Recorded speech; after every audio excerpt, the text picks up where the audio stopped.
राष्ट्राचा। नमस्कार, मी प्रतिभा. संध्या लाईव्ह मध्ये आपलं सर्वांचं स्वागत।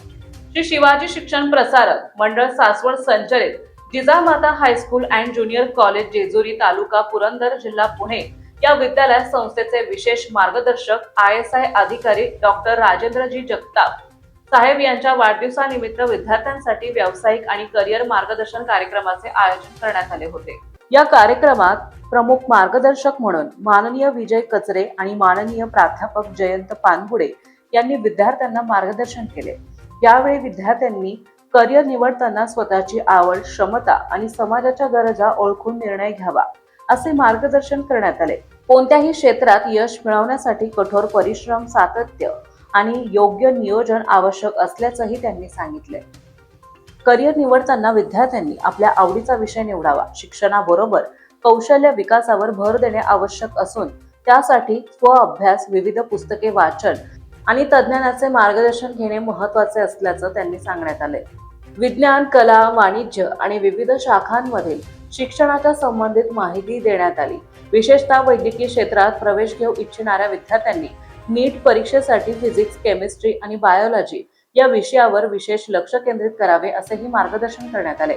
कार्यक्रमाचे प्रास्ताविक महाराष्ट्र राज्य माध्यमिक आणि उच्च माध्यमिक शाळा मुख्याध्यापक महामंडळाचे राज्य सचिव, विद्यालयाचे राष्ट्रपती पुरस्कार प्राप्त प्राचार्य नंदकुमार सागर यांनी केले। कार्यक्रमात विद्यार्थ्यांना स्पर्धा परीक्षांची तयारी, करिअरचे विविध पर्याय तसेच जीवनात यशस्वी होण्यासाठी कठोर परिश्रम आणि प्रामाणिकपणा याचे महत्त्व पटवून देण्यात आले।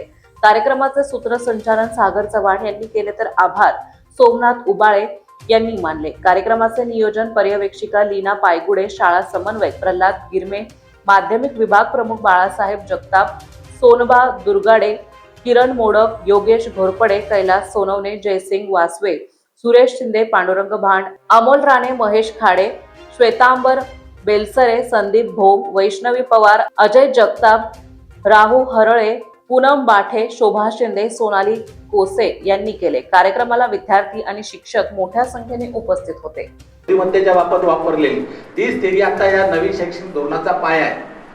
8 प्रकार त्यांनी बुद्धिमत्तेचे सांगितलेले। काही विद्यार्थ्यांना चांगलं गाता येतं, काहींना उत्तम रीतीने वाजवता येतं, काही विद्यार्थ्यांना दुसऱ्याला चांगलं समजून घेता येतं, काही विद्यार्थ्यांना स्वतःला चांगलं समजून घेता येतं, काहींना गणितीय क्रिया चांगल्या रीतीने करता येतात, काही जण वेगात आणि अचूकपणे काम करतात, काहींकडे TDS अवकाशात जाऊन विचार करण्याची क्षमता चांगली, काहींचं व्हॅकॅब्युलरी इंग्लिश चांगली, काहींचं व्हॅकॅब्युलरी मराठीचा शब्दसाठा चांगला आहे, काहींना टोल मॅचिंग चांगलं कळतं, काहींना फॉर्म मॅचिंग आकार साधने चांगलं कळतं, काहींचा NVR अशाब्दिक बुद्धिमत्ता काहींकडे चांगली आहे। तर यामध्ये आपण कुठे बसतो तर आपण हे समजून घेतलं पाहिजे, जाणून घेतलं पाहिजे। त्यानंतर आपल्याला कोणत्या क्षेत्राची आवड आहे, त्या क्षेत्राची आवड असताना नुसतं कुणीतरी पाहिलंय, कारण आवड 2 प्रकारे होते। समाजात ज्यांना प्रतिष्ठा मिळते, ज्यांनी खूप पैसा कमवलेला आहे, ते म्हणजे आपलं आवडीचं क्षेत्र। अशा प्रकारचा समज गैरसमज होऊ शकतो। त्यामुळे भविष्यात आपल्याला तिथे काम करायचंय आणि काम करताना आनंद, समाधान आणि अर्निंग तिन्ही गोष्टी झाल्या पाहिजेत। हे कधी होतंय, कारण करिअर निवड इतकी साधी सोपी गोष्ट नाहीये बाळांनो। तर भविष्यामध्ये तुम्हाला त्यामध्ये अविरतपणे कमीत कमी वय, आता 90 वर्ष आयुष्य आहे, तुम्ही आता 80 पर्यंत दिसाल, बरोबर आहे का? भविष्यकाळामध्ये 90-100 पर्यंत तुम्हाला लाईफ असणार आहे आणि ते लाईफ तुम्हाला किती आनंदाने जगायचं। 21व्या वर्षापर्यंत तुम्ही अर्निंगला सुरुवात केली पाहिजे, म्हणजे तुमचं काम आणि दाब दोन्ही पण बरोबर चाललं पाहिजे। त्यासाठी तुम्हाला आता उरलेल्या 4-5 वर्षामध्ये तयारी करायची। आता ही सगळी करत असताना तुम्ही कोणत्याही शाखेत असा बेसिक फार महत्त्वाचा आहे की आपल्याला 12वी नंतर किती संधी आहे। जे गरीब विद्यार्थी आहेत त्यांनी लगेच आताच्या कंडिशन मध्ये आता आपल्या जे मल्टीटास्किंग फॅसिलिटी द्या, सागर सर असतील, सगळे शिक्षक आहेत, मी असं म्हणत नाही किंवा आमचे पानपुटे सर असतील, आता ते एकाच वेळेला टेक्निकल एज्युकेटेड आहेत, पण टेक्निकल एज्युकेटेड नंतर ते टेक्निकलचे शिक्षक झाले, त्यानंतर ते लेखन वाचनाची आवड आहे, त्यांनी प्रचंड वाचन केलं, स्तंभलेखक झाले, त्यानंतर लेखक झाले। म्हणजे या सगळ्या गोष्टी आता त्याच्याशी संबंधित नुसतं लेखन आणि पुस्तक निर्मिती याच्यामध्ये जवळजवळ 25 व्यवसाय निर्माण झालेले। ताज्या आणि महत्त्वपूर्ण बातम्या पाहण्यासाठी आजच आमच्या संध्या लाईव्ह न्यूज चॅनलला YouTubeवर सबस्क्राईब करा आणि बेल आयकॉन प्रेस करा।